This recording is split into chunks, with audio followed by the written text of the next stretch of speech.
El término aminoácido generalmente se refiere a un ácido alfa aminocarboxílico, que lo vemos acá en la imagen en A, en el que un átomo de carbono adyacente, lo tenemos aquí, a un resto de ácido carboxílico lleva otros 3 sustituyentes. En estos casos, ¿qué sustituyente vamos a conseguir en los aminoácidos?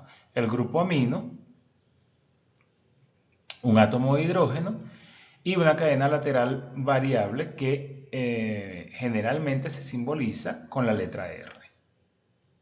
Estos 4 sustituyentes están dispuestos alrededor del carbono alfa en forma tetraédrica, que es lo importante, que es lo que conseguimos en las estructuras de los aminoácidos.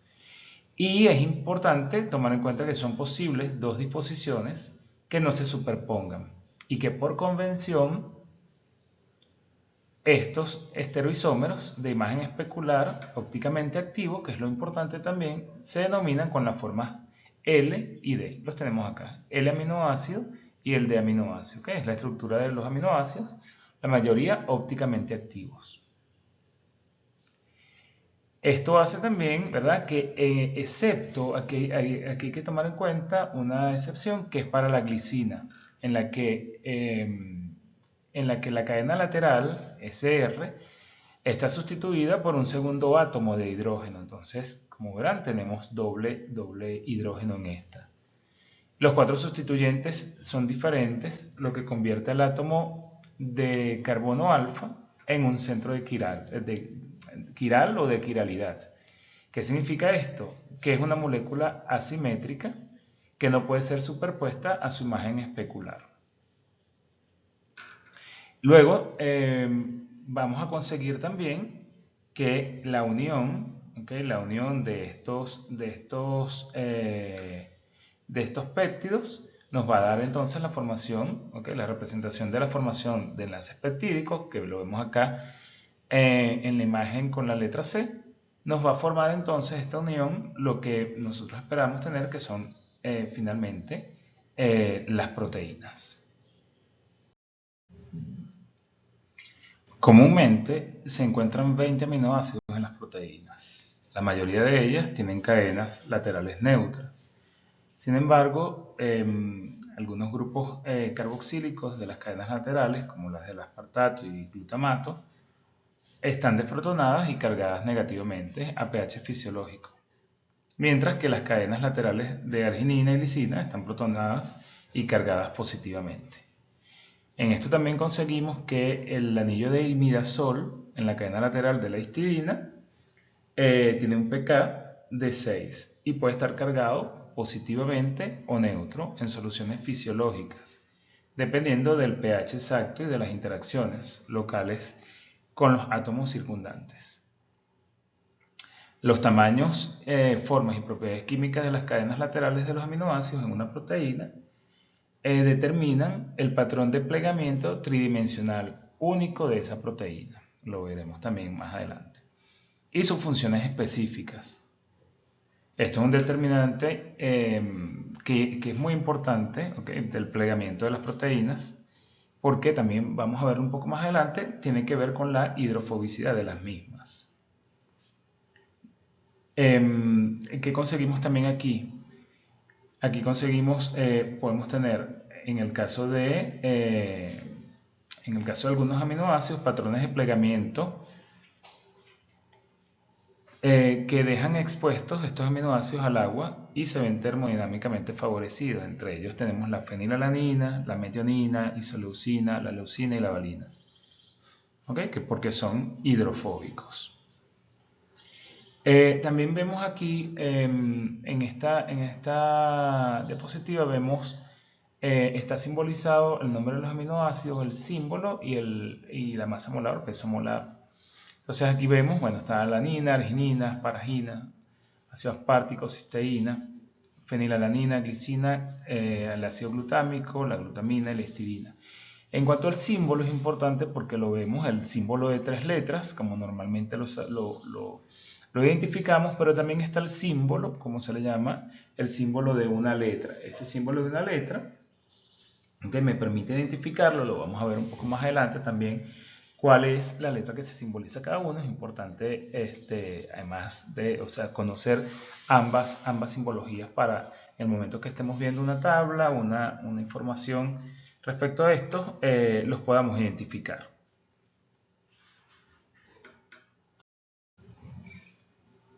Las proteínas de unos pocos aminoácidos tienen consecuencias especialmente importantes para el plegamiento y la función de las proteínas. Por citar algún ejemplo, la prolina es única entre los aminoácidos porque es una amina secundaria en lugar de una amina primaria. Y el átomo entonces de nitrógeno de la prolina forma parte de una estructura de anillo de 5 miembros. Esto evita la rotación entre el átomo de nitrógeno y el átomo de carbono adyacente. También otro punto importante dentro de esto está la aparición, por lo tanto, la aparición de la prolina en una cadena polipeptídica tiende a provocar una curvatura en el curso tridimensional. Otro punto importante que quería comentarles es la cisteína, que también es única entre los aminoácidos. ¿Por qué se le considera como única? Porque ella tiene un grupo sulfidral, CH. Y este grupo sulfidral puede formar un enlace disulfuro, es decir, un enlace SS, como lo vemos acá, con otra cisteína. Entonces esto crea así un enlace covalente entre dos proteínas diferentes o entre puntos diferentes a lo largo del mismo polipéptido. Son condiciones sumamente importantes la formación de este enlace covalente, y de estos enlaces disulfuro, que también se le conoce. Estos suelen ser esenciales para el plegamiento y el funcionamiento adecuado de las proteínas que los contienen.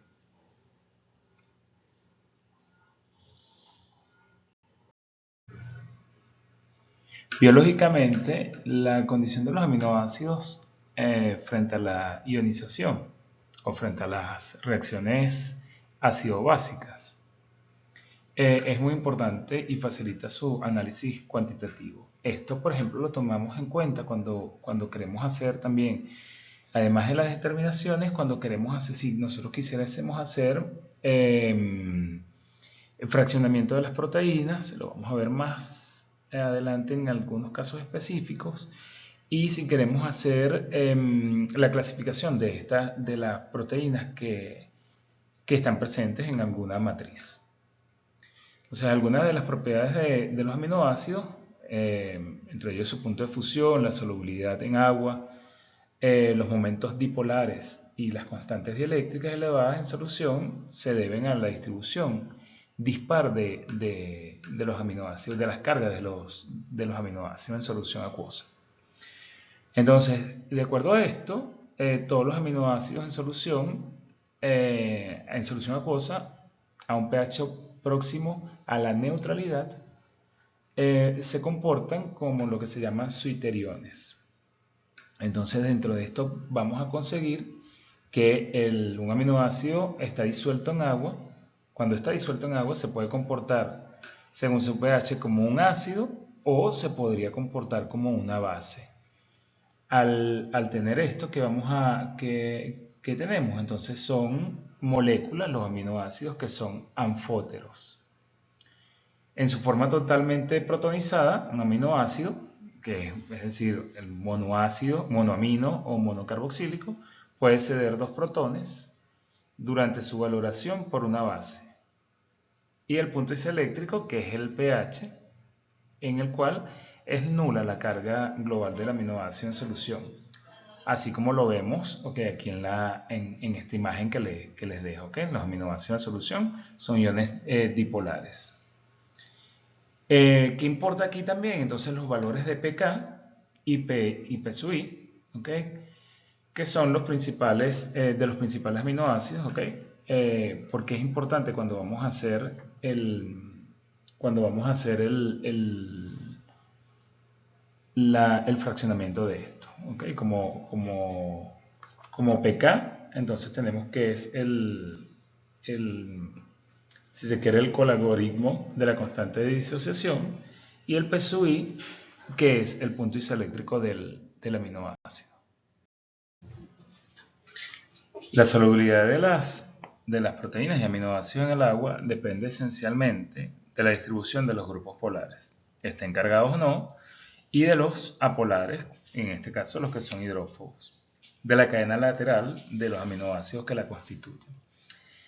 ¿Qué tenemos también? Esta hidrofobicidad de los aminoácidos y péptidos y proteínas puede determinarse a partir de las solubilidades respectivas en el agua y un solvente menos polar, que en este caso se utiliza el etanol como solvente para determinarlo. Y lo que hacemos es determinar la energía libre para transferir un mol de aminoácido en una solución acuosa a una solución de etanol, como se muestra acá en la ecuación. ¿Okay? La energía libre de Gibbs, y está obviamente en función de las solubilidades en etanol y agua de los aminoácidos. También vamos a conseguir que si el aminoácido está conformado por varios grupos funcionales, entonces su energía libre se va a calcular haciendo la sumatoria, lo vemos acá, la sumatoria de las energías libres de los diversos grupos de aminoácidos. Por citar un ejemplo, tenemos la fenilalanina, que puede dividirse arbitrariamente en dos partes. Esto concierne a su energía libre de transferencia del agua hacia el etanol. Una parte está el grupo toluil y otra está con el grupo aminocarboxílico, que ya hemos venido viendo. Entonces de allí se saca la hidrofobicidad, y esto va a depender también de en qué se utilizan los aminoácidos, o va a ser, si se quiere, importante, es un dato importante que permite prever el comportamiento de los aminoácidos durante su fraccionamiento, ¿okay? Sobre los soportes hidrófobos que se van a dar. ¿Okay? Ya lo hemos visto también, se ha visto que cuando se hace el fraccionamiento de aminoácidos, de proteínas, es importante tenerlo en cuenta. Otro punto importante es que ya sabemos que desde el punto de vista físico-químico, cada aminoácido se le puede asignar ciertas propiedades, lo hemos venido viendo, como polaridad, hidrofobicidad, tamaño y carga, positiva o negativa. Y entonces conseguimos un buen resumen de esto. Puede ser la figura que vemos acá, donde está la clasificación de los aminoácidos con base en la polaridad, hidrofobicidad, carga, aromaticidad y tamaño. Entonces ahí, ¿qué podemos ver en este? Por ejemplo, podríamos ver que la alanina, ¿okay? La alanina específicamente, cae en la categoría de aminoácidos pequeños e hidrofóbicos. Recuérdense que aquí está simbolizado con la letra, la manera simple de simbolizarlo, entonces podemos ubicarlos cada uno. Mientras que la arginina, si la comparamos, es un aminoácido más voluminoso, es polar y tiene carga positiva. Entonces ahí podemos ver el comportamiento de cada uno de ellos. Cuando se analizan los cambios que sufre la secuencia de una proteína durante el proceso, se observan que las sustituciones en los aminoácidos correlacionan en cierto grado con sus propiedades físico-químicas. Entonces así vamos a ver que es más fácil, si se quiere, el intercambio entre aminoácidos polares, pero mucho menos frecuente la sustitución de uno polar por otro hidrofóbico.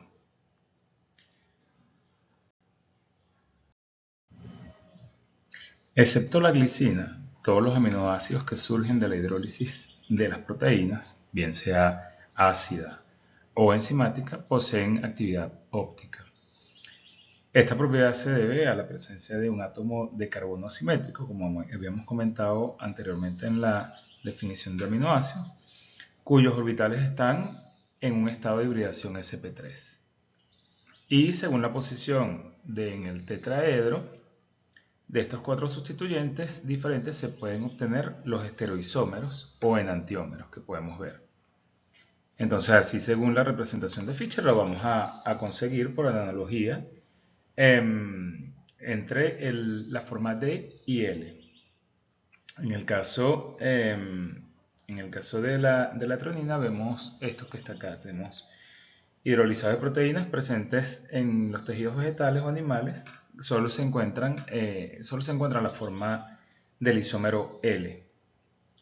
Esta uniformidad estructural de los aminoácidos es un factor básico en la construcción de las proteínas. Entonces tenemos 4 aminoácidos: isoleucina, treonina, la hidroxilisina y la hidroxiprolina. Tienen un segundo centro asimétrico que les da a cada uno la posibilidad de formar 4 estereoisómeros. En este caso tenemos el de la treonina, vemos el L-treonina, la D-treonina, y así vemos la L-alotreonina y la D-alotreonina, lo vemos acá. Entonces tenemos, recordando, en la forma que conseguimos en los tejidos vegetales, la forma L principalmente, el isómero L, porque el isómero D está generalmente presente formando paredes celulares de microorganismos. Y entonces tenemos que, excepto la glicina, porque cuando recordamos que vimos la estructura de ella, quien está formando, el hidrógeno que está conformando una de las 4 partes del tetraedro. En cuanto a los espectros de absorción de los aminoácidos, vamos a tener de absorción y de fluorescencia. Vemos un poco acá en la imagen, o sea, una imagen bastante diversa de lo que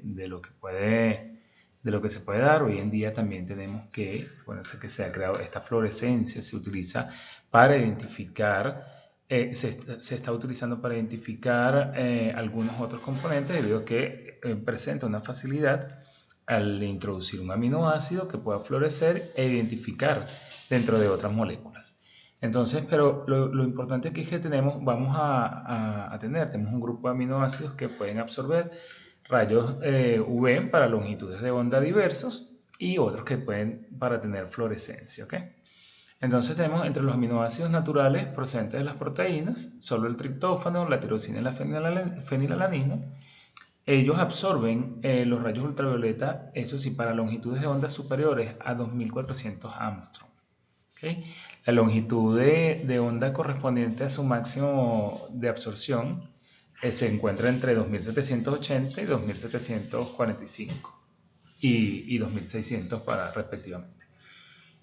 También tenemos la cisteína, que presenta una absorción muy ligera, los 2380 Armstrong, y todos los aminoácidos absorben las radiaciones de longitud de onda próxima a 2100, de todos los demás. Entonces, por eso la mayoría, cuando hacemos determinación, por ejemplo, de aminoácidos, si nos fuésemos a evaluar eso en este tema, tenemos que ver las longitudes a las cuales absorben, para que vean. Pero ahí tienen de referencia, absorben menos el resto de los aminoácidos que los que comento y les dejo acá escrito. En el caso de la fluorescencia también tenemos el triptófano, la tirosina y la fenilalanina. Son entre los aminoácidos los únicos que poseen fluorescencia naturalmente medible, ¿okay? Y esto nos ayuda también al desarrollo de la fluorescencia, como a nivel de equipo, ayuda también a la cuantificación de estos. En el triptófano persiste aunque el aminoácido forme parte de la estructura proteica, ¿okay? Entonces, eso es lo importante con esto, y que viene a dar una gran respuesta al momento de la cuantificación, si se quiere, de los aminoácidos. Entre las propiedades de las proteínas vamos a conseguir las estructuras de esta. Aquí vemos la estructura primaria, que es la secuencia, es la estructura más básica, son las secuencias de aminoácidos que están unidos por los enlaces peptídicos, que lo habíamos venido viendo. ¿Okay? El enlace peptídico, entonces, ¿qué vamos a tener en él? El alfa aminoácido, que unido a la cadena carboxílica del aminoácido se une al grupo amino, como lo habíamos comentado, de otro aminoácido a través del enlace, que también vimos, el enlace peptídico, también se le llama amida, para formar un polímero lineal. Esencialmente son lineales. La formación de este enlace a partir de dos aminoácidos va acompañado por la pérdida de una molécula de agua. Y luego se tiene el equilibrio, que el equilibrio de esta reacción se encuentra más en el lado de la hidrólisis que en el lado de la síntesis. Por tanto, la biosíntesis del enlace peptídico requiere un aporte de energía libre, como habíamos comentado. Dependiendo del número de aminoácidos que componen la cadena, los péptidos pueden denominarse dipéptidos, es decir, que contienen 2 unidades de aminoácidos, o tripéptidos, que contienen 3 unidades de aminoácidos. Y en aquellos casos que vamos a ver los péptidos que contienen menos de 10 residuos de aminoácidos se denominan oligopéptidos. Y a partir de 10 residuos se denominan polipéptidos. Entonces pueden ver que a veces se consiguen polipéptidos de alguna proteína si se quiere. ¿Okay? Y cada unidad de aminoácido en el polipéptido se llama residuo. También es importante destacar que en la conformación del enlace peptídico, estos enlaces, el enlace peptídico une los residuos de aminoácidos en la cadena polipeptídica plana. Para un par de aminoácidos unidos por este enlace, 6 átomos se encuentran en el mismo plano. Entonces vean así cómo se va conformando. ¿Okay? La estructura plana es el resultado de interacciones de resonancia que le dan al enlace peptídico un carácter de doble enlace, aproximadamente de 40%.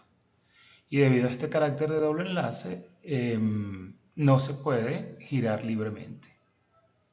Entonces, un enlace peptídico, algo importante dentro de esto es que un enlace peptídico tiene 2 conformaciones posibles, la trans y la cis. Y aquí dentro de esto también tenemos que tomar en cuenta que en la conformación trans, los 2 átomos de carbono alfa están en el lado opuesto del enlace peptídico. Y en la conformación cis, estos grupos están del mismo lado del péptido. Casi todos los enlaces peptídicos de las proteínas son trans. Eso es súper importante tomarlo en cuenta. Y la conformación cis es rara y menos estable que la conformación trans. Sin embargo, la conformación cis ocurre cuando en los enlaces peptídicos seguidos por un residuo de prolina, por ejemplo. Algo también que hay que tomar en cuenta, por ejemplo, es en cuanto a la flexibilidad de la columna vertebral de la polipeptídica, que es lo que vemos acá en esta imagen, que dice rotación sobre los enlaces en el polipéptido que vamos a tener allí. Entonces allí tenemos que los encargados de esto son los ángulos de rotación y tenemos a phi, ¿okay? tenemos a phi y tenemos a psi que nos dan la rotación de este. Entonces uno está unido, phi está unido al ángulo de rotación del enlace carbono-nitrógeno, ¿okay? Y el ángulo de rotación entre el carbono alfa y el otro carbono se denomina psi, ¿okay? Que es lo que vemos acá. Y esto nos da entonces una posibilidad en el plano de girar, que puede ir de menos 180 a 180 grados. Pero normalmente, ¿okay? Normalmente se toma en cuenta que la estructura polipeptídica y las cadenas laterales de aminoácidos puedan hacerlo, por lo cual se dice que está prohibida la conformación en la que phi y psi, por lo que phi y psi se toman en cuenta como 0 grados. Vemos ahora la estructura secundaria de las proteínas. Al respecto debemos mencionar que en 1951 Linus Pauling y Robert Corey propusieron 2 tipos de estructuras periódicas llamadas alfa hélice y la lámina plisada beta. Entonces la vemos acá en la imagen. ¿Qué tenemos de esta? Tenemos el plegamiento local del polipéptido. En algunas regiones da lugar a la estructura secundaria de la proteína. Las más comunes son las estructuras de alfa hélice y lámina plisada beta. Ambas estructuras se mantienen con la alfa hélice y la lámina plisada. ¿Okay? Y se mantienen unidas mediante enlaces hidrógeno. Estos enlaces se forman entre el átomo de oxígeno en el grupo carbonilo de un aminoácido y otro aminoácido que está 4 aminoácidos más adelante. ¿Okay? Más o menos se nota acá en la figura. Cada vuelta de la hélice en una alfa hélice tiene 3.6 residuos de aminoácidos. Y los grupos R del polipéptido, que son los grupos variantes, sobresalen de la cadena de la alfa hélice. En el caso de la lámina plisada, de la lámina beta plisada, los enlaces hidrógenos entre los átomos de la cadena polipeptídica forman los pliegues, algo que se llama pliegue. Y estos grupos R están unidos a los carbonos y se extienden por encima y por debajo de los pliegues, entre los pliegues. Por eso mencionaba, se le llama pliegue. Los segmentos plisados se alinean paralelos o antiparalelos entre sí y se forman enlaces hidrógeno entre el átomo de nitrógeno parcialmente positivo en el grupo amino y el átomo de oxígeno parcialmente negativo en el grupo carbonilo de la columna. La estructura de hélice de esta alfa hélice y de lámina plisada se encuentra en la mayoría de las proteínas globulares y fibrosas y desempeñan un papel estructural importante. En la estructura terciaria conseguimos que la disposición tridimensional general de todos los átomos de una proteína es a lo que se denomina estructura terciaria.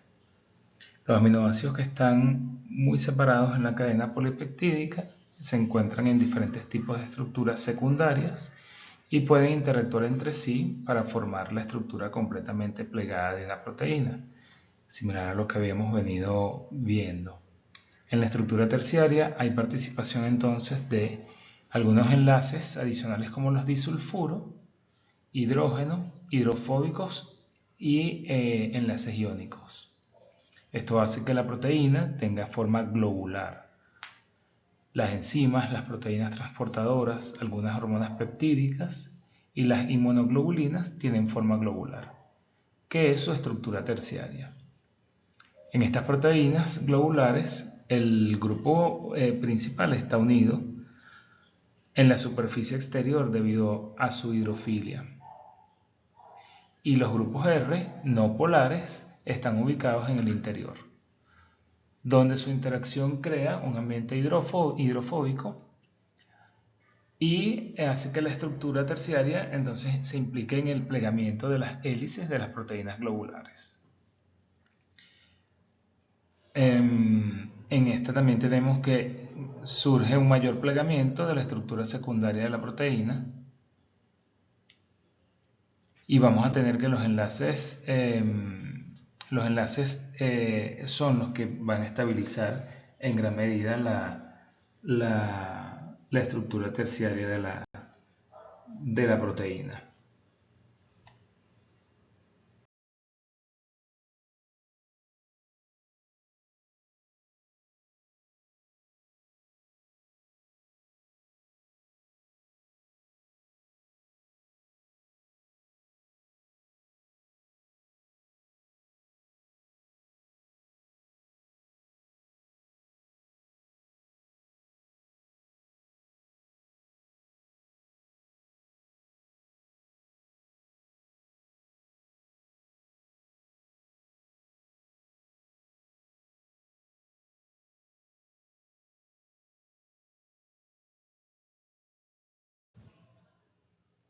Siguiendo con las estructuras de las proteínas, tenemos la estructura cuaternaria. Y en esta conseguimos algunas proteínas globulares, constan de más de una cadena polipeptídica. Estas cadenas unidas se les llama subunidades y estas a su vez pueden ser idénticas o diferentes en su estructura primaria. Estas subunidades pueden asociarse específicamente entre sí para formar una molécula compleja y más grande, dando entonces como resultado la estructura cuaternaria de la proteína, la cual es la disposición espacial de las subunidades y la naturaleza del contacto que se tiene de ella. Las mismas fuerzas, es decir, en este caso los enlaces disulfuro, los enlaces hidrógeno hidrofóbicos e iónicos, se involucran en la formación involucrados en la formación de las estructuras terciarias, también los vamos a conseguir actuando en la formación de la estructura cuaternaria, para unir entonces varias cadenas polipeptídicas. El tipo más simple de estructura cuaternaria es un dímero, que consta de dos unidades. Y si las dos subunidades o polipéptidos son idénticos, la proteína cuaternaria se denomina hemodímero. Un ejemplo de esta proteína homodimérica, es la proteína CRO, que se encuentra en virus bacterianos llamados fago. Que conseguimos también si hay dos diferentes subunidades, la proteína cuaternaria se llama heterodímero, porque ahora los dos son diferentes. Un ejemplo de esta proteína heterodimérica es la insulina, que regula el metabolismo de la glucosa. Y en esta tenemos que consta de una subunidad de un tipo que se le llama alfa y otra subunidad llamada beta. Entonces se le llama normalmente a la insulina, se le puede llamar como alfa-beta. Alfa-beta heterodímero. Otro ejemplo es el de la hemoglobina, que es la proteína que transporta oxígeno a la sangre, y esta es más compleja, consta de dos subunidades de un tipo alfa y dos subunidades del tipo beta. Por tanto, entonces la hemoglobina existe como heterotetrámero. En este caso, alfa 2, beta 2. Es uno de los ejemplos más complejos por el tipo de proteína que se está formando. Un poco en resumen, vemos las interacciones implicadas en las estructuras de las proteínas. Dentro de esto vamos a conseguir las contracciones estéricas, que ya las habíamos hablado, todas las habíamos hablado, mencionado en las estructuras de las proteínas. Simplemente vamos a dar algún aspecto de cada una de ellas, de las que interactúan allí. Y se tiene que, en el caso de las contracciones estéricas, por su estructura los enlaces peptídicos poseen una libertad de rotación que, en ausencia de bloqueamientos estéricos, le permiten a los ángulos phi y psi alcanzar los valores comprendidos entre menos 180 y 180 grados, como habíamos mencionado anteriormente. Luego tenemos las interacciones de Van der Waals, y en esta, entre los átomos de las proteínas existentes, existen interacciones de Van der Waals, pero son fuerzas débiles, que pueden estar de 1 a 9 kJ por mol, comparados con otros tipos de interacciones que se pueden dar. También tiene que la naturaleza de la interacción puede ser atractiva o repulsiva, depende de la distancia entre los átomos, y en el caso de las proteínas también de los ángulos de torsión que ya hemos mencionado. Las fuerzas atractivas de Van der Waals existentes entre dos átomos incluyen las interacciones dipolo-dipolo, que también lo habíamos hablado. Ejemplo de esto, el enlace peptídico y la serina son dipolos. Estas interacciones dipolo-dipolo inducidas y las fuerzas de dispersión de London son importantes para la formación de las estructuras proteicas. Luego tenemos también las interacciones electrostáticas que se dan y pueden considerarse como polielectrolitos, teniendo en cuenta que los grupos ionizables de algunas cadenas laterales de aminoácidos y otros aminoácidos y la relación con el carbono y el nitrógeno terminales participan en el equilibrio ácido-base, que lo habíamos comentado también anteriormente. Los grupos alfa aminados y los alfa carboxílicos implicados en los enlaces peptídicos solo participan en una mínima, en forma mínima en las propiedades iónicas de las proteínas. También tenemos, en cuanto a las interacciones hidrófobas, la estructura natural de las proteínas depende del disolvente en que se encuentre. Lo habíamos comentado anteriormente.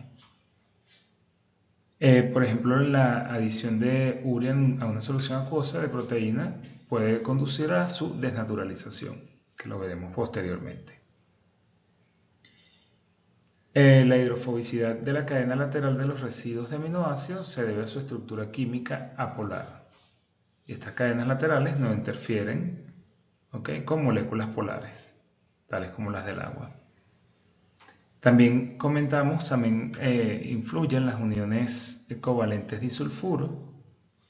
En este, el establecimiento de uniones covalentes entre residuos de cisteína limita el número de estructuras proteicas posibles y contribuye a su estabilización.